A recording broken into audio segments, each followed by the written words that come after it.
Hi guys and welcome. Today we are checking 10 places to visit in France. Okay, I'm excited doing this one because I love tourism. So let's do it. What's up guys, my name is Ryan and I want to show you some of my favorite places in the enchanting country of Okay. France. So here's my French top 10. France top 10. France is known all around the world for its endless history and jaw-dropping scenery. From the towering French Alps to the Mediterranean coast of the French Riviera, France has so much to offer. Let's start this video off at the picturesque city of Annecy. Now, Annecy is located at the foot of the Alps.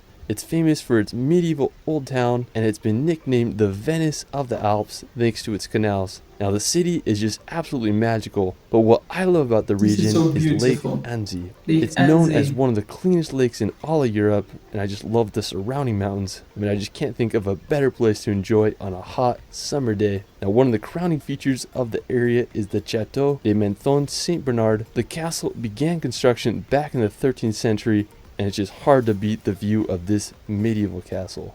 After Annecy, we're going to head over to the nearby French Alps. Now this is definitely my favorite region in all of France. It's home to the incredibly massive Mont Blanc, which is the highest mountain in all the Alps at 15,774 feet. Wow. If you want to get a close-up view to Mont Blanc without the hiking, you can visit the 𝐋𝐈𝐊𝐄. Now special thanks to my friend 𝐋𝐈𝐊𝐿 𝐒𝐂 for helping me out with footage. I'll link his channel in the description below. Now the 𝐋𝐈𝐊𝐄 was constructed back in 1955, and when you see it, you just can't fathom how they were able to build this on top of a mountaintop. Now to get there, you can take a 20-minute cable car ride, which holds the world record for the highest vertical ascent by a cable car with an elevation gain of 9,000 feet. Now when you reach the top, you'll be able to witness one of the best 360 views in all the Alps. Now if you're into hiking, you'll have to experience the Tour du Mont Blanc. It's a roughly 170-kilometer trek that loops around Mont Blanc. You'll not only hike in France, but you'll also go through Italy and Switzerland. If you hike at a decent pace, you can expect to complete the loop in about 10 days.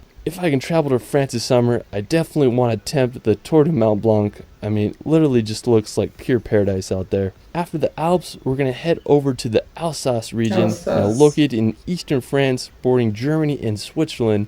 The Alsace region is famous for its fairy tale cities, wine country, and rich history. Over the centuries, the region has alternated between French and German control, and today it represents a mix of those cultures. The capital of Alsace is Strasbourg. It's home to the formal seat of the European Parliament. Another enchanting city in the region is Colmar. Colmar looks like something straight out of a Disney movie. The city's old town is lined with timber, medieval buildings. I love the canal that runs throughout the city. It just adds to the magic of the place. If you want to escape the cities, you can experience the Alsace wine route. It's a 170-kilometer long route that passes through some of France's greatest wine country and picturesque towns. One of my favorites is the quaint village of 𝐋𝐈𝐊𝐄. It's believed to be the village that inspired the town from Beauty and the Beast. Even if you don't drink wine like me, it's impossible to not fall in love with this region of France. Amazing. After, we're going to France's capital of Paris. Now, since the 17th century, Paris has been Europe's major center of finance, diplomacy, fashion, and the arts. Paris is one of the world's most visited cities, and with all its attractions and fascinating history, it's easy to see why. Paris's most recognizable attraction is the Eiffel Tower.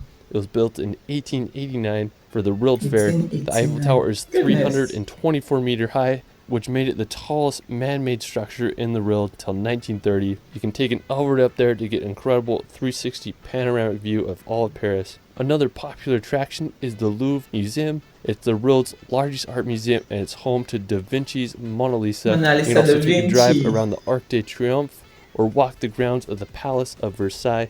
And there's just so much to see in this grand city. If you want a road trip outside the capital, you can head to France's northern coast, visit the coastal town of Etretat. Located about 3 hours outside of Paris, Etretat is famous for its white cliffs and rock formations. One of the most well-known is the Falaise de Aval Arch. It has such a unique shape. I guess you could say they are the French cousins of old hairy rocks. While we're still on the coast, we're going to visit the magical island of Mont Saint-Michel. Now, located 1 kilometer off the coast of France, 𝐋𝐈𝐊𝐄 is one of the most magical destinations in all of Europe. The island is full of small shops and homes with a monastery perched on the top of the island's highest point. The construction of the monastery began in the 10th century and was finished in 1523 due to its strategic position and dangerous changing tides. The island remained protected throughout history. Today, 𝐋𝐈𝐊𝐄 is one of France's most popular tourist destinations. If you're ever in northern France or Paris, you really need to visit this magical island. After, we're going to head to the neighboring region of Brittany. Now, located on the northwestern tip of France, Brittany is full of rugged beaches and countless lighthouses. One thing that is particularly fascinating about Brittany is its presence of megalithic monuments. There are thousands of stones scattered around the region, ranging from ancient tombs to single-standing stones that were arranged by Neolithic people over 7,000 years ago. I mean, just pretty interesting if you ask me. Now, aside from the ancient megaliths, Brittany is home to some stunning coastal towns. One of my favorites is 𝐋𝐈𝐊𝐄. It's an ideal maritime city with a picturesque harbor. One of the highlights of the area is the 𝐶𝐒 lighthouse. I mean, just such a beautiful setting. Aside from 𝐋𝐈𝐊𝐄, Brittany is full of hundreds of seaside towns and beaches just waiting to be discovered. The beach After, town. let's head over to the medieval fortress of Carcassonne.